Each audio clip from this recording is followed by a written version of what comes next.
굿모닝, 굿나잇, 10분 아침 묵상 잠자리 생각 감사 연습 두 번째 빌립보서 1장 12절 고통을 기쁨으로 바꾸는 방법입니다. 형제들아 내가 당한 일이 도리어 복음 전파에 진전이 된 줄을 너희가 알기를 원하노라. 이러므로 나의 매임이 그리스도 안에서 모든 시위대함과 그 밖의 모든 사람에게 나타났으니 형제 중 다수가 나의 매임으로 말미암아 주 안에서 신뢰함으로 겁없이 하나님의 말씀을 더욱 담대히 전하게 되었느니라. 어떤 이들은 투기와 분쟁으로 어떤 이들은 착한 뜻으로 그리스도를 전파하나니 이들은 내가 복음을 변증하기 위하여 세우심을 받은 줄 알고 사랑으로 하나 그들은 나의 매임에 괴로움을 더하게 할 줄로 생각하여 순수하지 못하게 다툼으로 그리스도를 전파하느니라. 그러면 무엇이냐? 거칠애로 하나 참으로 하나 무슨 방도로 하든지 전파되는 것은 그리스도니 이로써 나는 기뻐하고 또한 기뻐하리라. 바울은 감옥에서 재판을 기다리며 편지를 쓰고 있습니다. 이 편지를 쓰는 이유를 4가지 정도로 볼 수 있습니다. 첫째는 자신을 걱정하고 있는 빌립보인들에게 자신의 상황 그리고 복음이 전파된 놀라운 사실을 알리기 위함이었으며, 두 번째는 빌립보인들이 에바브로디도를 통해서 감옥에 있는 바울에게 헌금을 보낸 것에 감사하기 위함도 있습니다. 세 번째는요, 빌립보 교회 내에 분열이 있다는 소식을 전해 듣고 한마음이 되도록 권면하기 위해서였습니다. 네 번째는 나중에 3장에서 보게 되겠지만 유대인들의 그 악한 자신들의 선전술에 대응하도록 하기 위해서 편지를 쓰고 있습니다. 기쁨과 기뻐하다라는 단어가 여러 번 나오게 되는 상황이 감옥에 있는 상황이라면 분명한 이유가 있다는 것을 빌립보서 첫 번째 묵상에서 제가 나누었습니다. 바울의 그 빌립보서는 그리스도로 아주 가득 찬 편지입니다. 기쁨의 근원이 그 감사의 이유가 그 예수 그리스도에게 집중하고 있다는 사실입니다.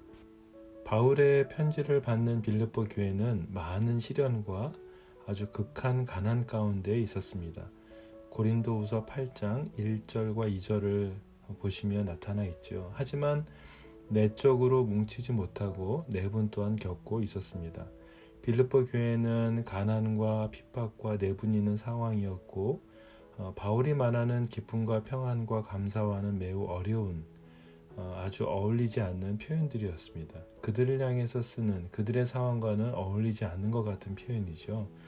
죽느냐 사느냐의 어떤 그 재판을 앞에 두고 바울은 죽는 것이 더 나을지 혹은 살아서 교회들을 계속 돌려봐야 하는지를 놓고 고민하는 그런 사람, 그게 바울이었습니다. 평안과 기쁨을 말하기에는 도저히 환경이 그렇지 않았는데 저 같은 사람은 도저히 이해할 수 없는 놀라운 바울의 믿음을 보게 됩니다. 사도행전을 읽으면서 좀 더 바울의 마음과 생각을 알게 하는 빌립보서입니다.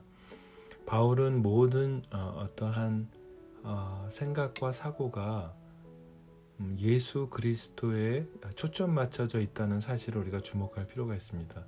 그러니까 우리가 가지고 있는 이 고통이 감사로 바뀔 수 있는 이유가 바로 여기에 있습니다. 바울은 모든 생각과 사고의 중심에 예수 그리스도가 있음을 보게 됩니다. 바울은 성령께서 아시아로 가는 것을 막으셔서 마게도냐로 가서 만나게 된 그 첫 도시가 바로 빌립보. 이 빌립보에 대한 생각은 남다를 것이었습니다. 그래서 바울은 오늘 본문 13절에 또 사용하고 있습니다. 나의 매임이 그리스도 안에서, 그러니까 그리스도 안에서라는 말을 계속 반복해서 사용하고 있습니다. 바울은 예수님 안에 머물고 있었습니다. 예수님께서는 바울과 동행해 주시고 계셨습니다. 이러한 사실을 빌립보 성도들에게 알리고 그들도 주님 안에 머무는 것이 얼마나 중요한지 말해주고 있는 것이죠. 편지를 받는 빌립보 교인들은 가난과 핍박과 그리고 분열됨과 싸워야 했습니다. 고린도후서 1장 2절에 마게도냐의 그 교회들이 어떤 어려움이 있는지를 바울은 잘 알고 있었습니다. 환난의 많은 시련 가운데 저희 넘치는 기쁨과 극한 가난이 저희로 풍성한 연보를 넘치게 하였다고 기록하고 있습니다. 힘에 지나도록 자원하는 성도들의 섬김도, 그래서 먼저 자신도 예물도 드리고 있었고, 이후 자신들의 연보를 사도들에게 하나님의 뜻을 쫓아 다 주는 모습도 우리가 보게 됩니다. 그런 성도들이 어려움이 생겼습니다. 예수님을 메시아로 인정하는 것은 경제적인 어려움을 자처해야 했던 그 당시, 또한 당시에는 국가로부터 핍박이 있을 수밖에 없었습니다. 1강에서도 설명드렸던 것을 다시 설명드리면요, 빌립보 시민들에게 로마와 같은 법적 또 행정적 체계를 갖도록 로마 시민들처럼 로마법 유스 이탈리쿰이라고 하는데요, 이것을 적용받게, 그런 혜택을 받도록 했습니다. 이것은 결국 로마 시민들이 누릴 수 있는 모든 법적인 혜택을 누린다는 뜻입니다. 그러니까 빌립보 사람들은 로마에 대한 충성은 너무 자연스러운 것이었고 각별할 수밖에 없었던 것이죠. 즉 빌립보인들의 그 충성은 로마 황제에 대한 숭배와 로마 정신에 대한 어떤 대단한 긍지를 갖게 했습니다. 바로 그 사도 바울이 빌립보에서 복음을 전할 때 예수 그리스도의 구원을 선포한다는 것은 빌립보인들의 퀴리오스, 즉 주인은 오직 가이사 외에는 없어야 합니다. 하지만 바울은 다른 퀴리오스, 즉 다른 주인을 섬기는 것으로 받아들이도록 했다는 거죠. 이것으로 바울이 고발되었던 것을 여러분 기억하실 것입니다. 바울은 로마에 대한 반역 행위로 여겨지기에 아주 충분했던 것이죠. 복음을 받아들인다는 것은 당시의 문화, 그리고 경제권, 그리고 법적인 모든 보호를 포기하는 것이었습니다. 사랑하는 여러분, 우리 각 개인마다 고통의 내용이나 이유가 다릅니다. 저도 많은 분들과 관계하면서 많은 나눔들을 서로 듣고 이미 알고 있습니다. 어느 누구 하나, 어느 가정 하나 평안과 기쁨보다는 근심이나 걱정이나 두려움이 더 많습니다. 저 역시도 현실을 바라보면 너무 힘이 들고 두렵고 때로는 나쁜 생각을 할 때도 많이 있었습니다. 물론 지금도 그런 시간을 보내고 있고 또한 앞으로도 우리는 보내게 될 것입니다. 하지만 만약 이 상황을 그대로 받아들이고 순응한다면 아마 우리는 날마다 잠도 자지 못하고 몸도 망가지게 될 것입니다. 마음의 평안과 기쁨과 감사를 잊게 만드는 우리 눈앞의 현실, 그것이 나 자신의 문제이든 가족들의 문제이든 자녀의 문제이든 그것이 경제적인 것이든 관계적인 것이든 말입니다. 오늘 빌립보 교인들과 바울처럼 복음으로 고난을 받는 그들 앞에서 너무 부끄럽죠. 21세기를 살아가는 그리스도인들 앞에 벌어지고 있는 그 다양한 중독과 우상 숭배와 더욱더 교묘하게 다가오는 사탄의 전략 앞에 사회와 법과 질서 앞에 침묵하는, 그래서 동의하고 넘어가는 죄를 얼마나 우리가 많이 범하고 있는지 생각해 보게 되었습니다. 바울은 오늘 본문에서 예수님 안에 있었습니다. 그리고 바울은 자신의 고통보다는 주님께 모든 생각과 시선을 집중하고 있습니다. 현실만 보기보다는 눈에 보이는 모든 것을 이끌어 가시는 메시아, 구원자, 예수 그리스도의 마음과 생각을 집중하고 있습니다. 죽느냐 사느냐의 그 재판 앞에 바울은 자신의 과거의 복음의 진보, 또 자신을 통해서 하나님이 행하신 복음의 역사에 집중하고 있는 것을 보게 됩니다. 지금 삶이 너무 부끄럽고 한심하다고 생각하지 마십시오. 아닙니다. 잘하고 계십니다.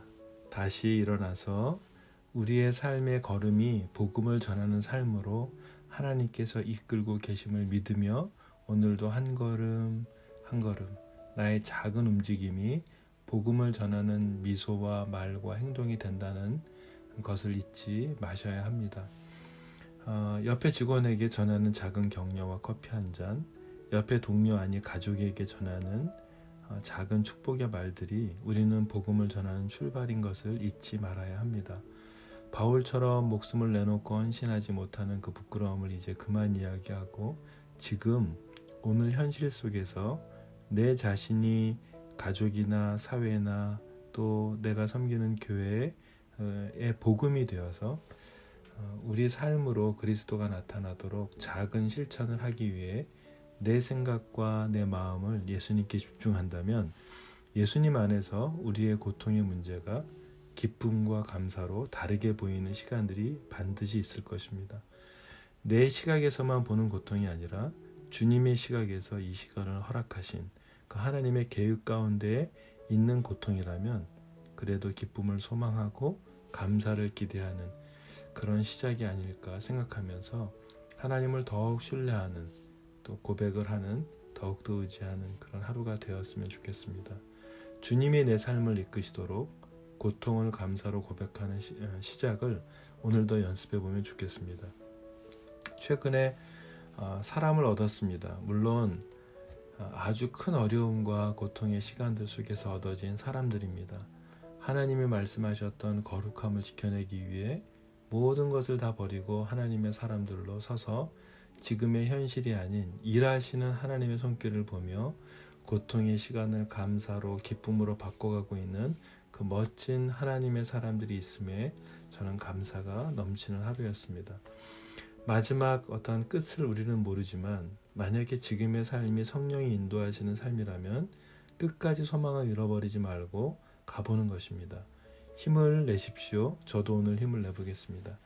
지금 삶이 고통스럽다면 그 고통을 소리내서 감사로 주님께 고백하는 그 감사 연습을 오늘도 시작해 보시면 어떨까요? 감사 연습입니다. 나의 가장 힘들고 어려운 고통과 아픔을 감사로 고백하는 것입니다. 하나님이 허락하신 모든 것, 이 모든 것의 그 주권을 인정하면서 고백하며 우리 다 같이 기도하는 것입니다. 기쁨을 저희에게 주십시오라고 기도합시다. 주님 안에 거하는 힘을 알고 느낄 수 있도록 오늘도 감사 연습을 시작하시죠.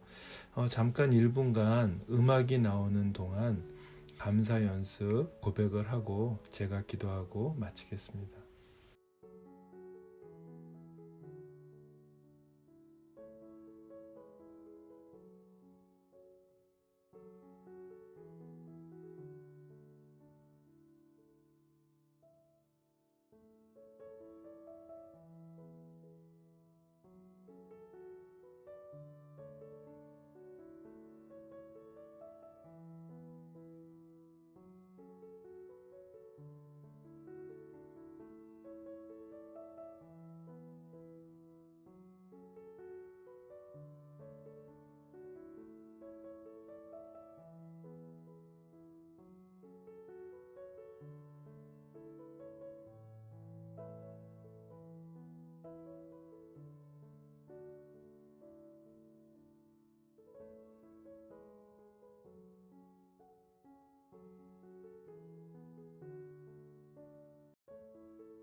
기도하겠습니다.